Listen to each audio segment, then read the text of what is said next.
Hola chicos, en este video vamos a analizar uno de los tres elementos que forman parte del sistema circulatorio, que es el fluido que circula. Y ese fluido en el caso del ser humano es la sangre. Habíamos dicho que la función de la sangre era transportar. ¿Qué cosa? Transportar nutrientes, transportar desechos. En realidad la función de la sangre es un poquito más abarcativa que eso. ¿Por qué? Porque al transportar oxígeno participa de la respiración. Al transportar dióxido de carbono y urea participa de la excreción. Al transportar glucosas, al transportar aminoácidos, lípidos, participa de la nutrición. También participa de la inmunidad por medio de los glóbulos blancos, como así también de la coagulación por medio de proteínas plasmáticas y de las plaquetas. Y también tiene funciones homeostáticas que incluye la regulación de la temperatura, como así también una función buffer en el mantenimiento del pH, con el aporte de su pH un poquito básico de 7,4. La sangre es un tipo de tejido conectivo especializado, cuya principal característica es que su matriz es líquida. ¿Por qué? Porque el 55% de la sangre es plasma, básicamente agua con un montón de cosas disueltas. El otro 45% son células y se lo conoce como hematocrito. En realidad, el hematocrito, si bien considera a todos los elementos sólidos de la sangre, como la mayor parte está representada por los glóbulos rojos, suele asociarse directamente con la cantidad de glóbulos rojos. Ya dijimos que el plasma es la porción líquida y las células constituyen la porción sólida. ¿Dónde se forman esas células? Esas células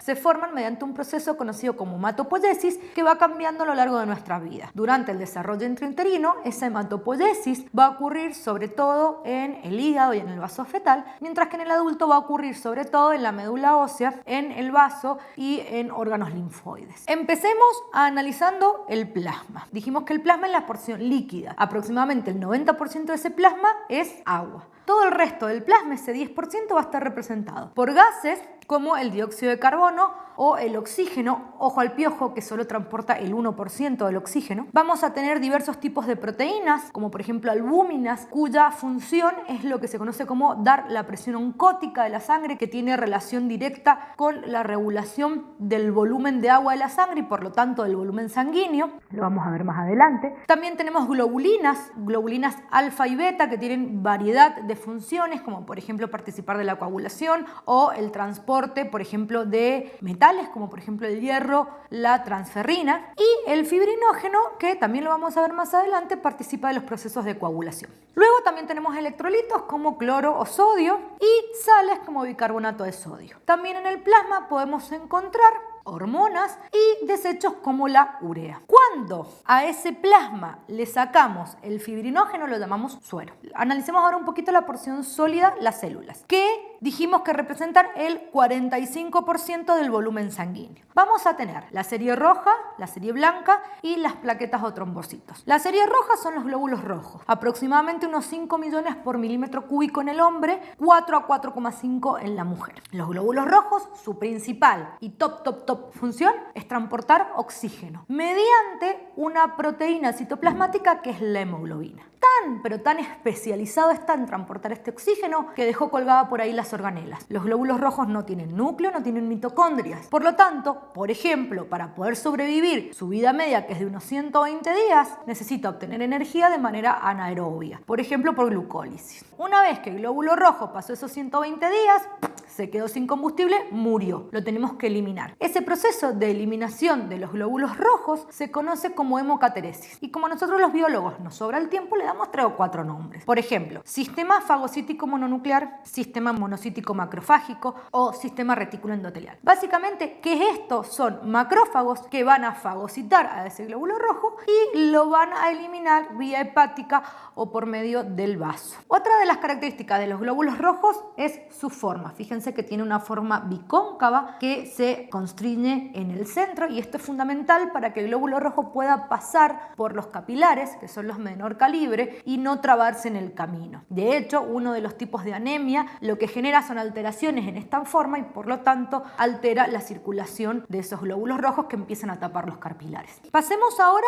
a los glóbulos blancos. Los glóbulos blancos tenemos entre 6 a 9.000 por milímetro cúbico y los podemos clasificar atendiendo debido a su forma o a la presencia de gránulos que suelen ser lisosoma o gránulos con otros elementos. Entonces, aquellos que tienen el núcleo bastante rarito y chanfleado y presentan gránulos en su citoplasma se conocen como polimorfonucleares o granulocitos y participan de las respuestas inmunes relativamente inespecíficas. Entonces, por ejemplo, tenemos los neutrófilos que forman una primera línea de defensa, los eosinófilos que van a participar, por ejemplo, de la respuesta contra parásitos, o los basófilos que son ricos en gránulos con histamina y con heparina y participan, por ejemplo, de las reacciones alérgicas. Luego, los que no tienen gránulos y tienen un núcleo mucho más normal son los mononucleares o agranulocitos. Y entre ellos tenemos los monocitos o macrófagos, que son las células más grandes dentro de todo este grupo de células, pueden medir de 15 a 20 micras y van a tener función fagocítica y forma parte de la respuesta inmune. Y luego tenemos los linfocitos T y B, que son por el contrario los más pequeñitos, miden entre unas 7 micras hasta unas 10-11 micras y van a formar parte de las respuestas inmunes